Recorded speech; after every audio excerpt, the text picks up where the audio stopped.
Assalomu alaykum do'stlar.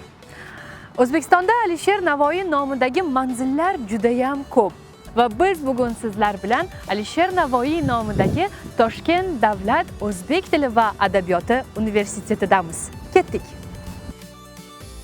Bu universitet 2016-yilda o'z ish faoliyatini boshlagan.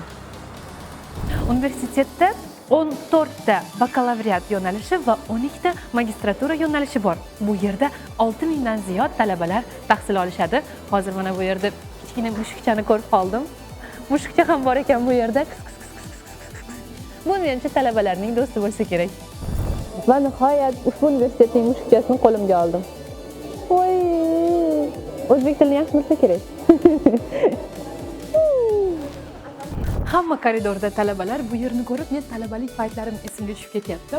Xo'sh, demak, negadir, lekin auditoriyalar bo'sh. Keyin esa bilsak, hozir universitetda sessiya ekan.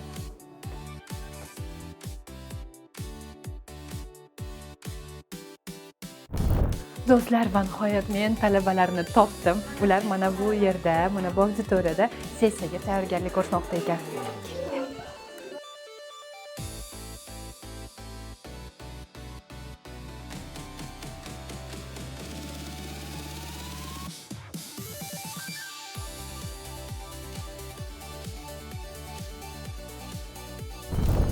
Talabalik davrim mening, davronlarning zo'risan degan shular bo'ladi.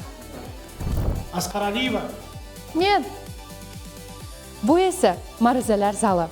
So'z isboti bilan hozir mana shu ma'ruzalar zalida talabalar sessiya imtihonini topshirishyapti. Biz ularga omad tilaymiz va tinchlik saqlaymiz. Keling.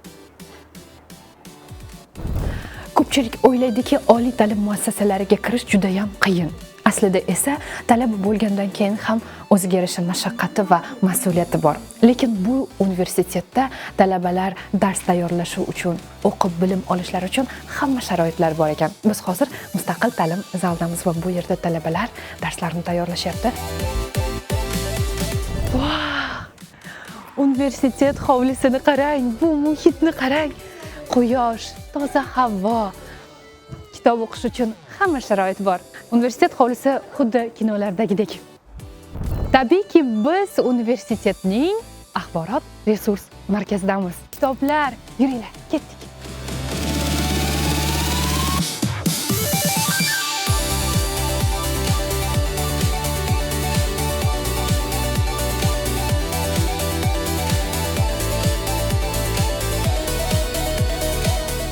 Bugungi kunda ushbu universitet xorijdagi 20 ga yaqin ta'lim muassasalari bilan hamkorlik olib borar ekan. Shuningdek, bu universitetda talabalar turar joyi, oshxona, 5 tashabbus xonalari va sport zal talabalarga xizmat ko'rsatmoqda. Odam o'lg'on zebu zohirdin demas. Kimki andin faxr etar, odam emas. Alisher Navoiy. Aziz do'stlar, Alisher Navoiy nomidagi Toshkent davlat o'zbek tili va adabiyoti universiteti haqida sizlarga eng zarur ma'lumotlarni berishga harakat qildik. Nafaqat bu universitetda, balki yurtimizdagi barcha ta'lim muassasalarida o'zbek tilini sevishadi va qadrlashadi. Oliy ta'lim muassasalarining ostonasida turgan aziz yoshlar, universitet eshigi esa sizlarga doimo ochiq.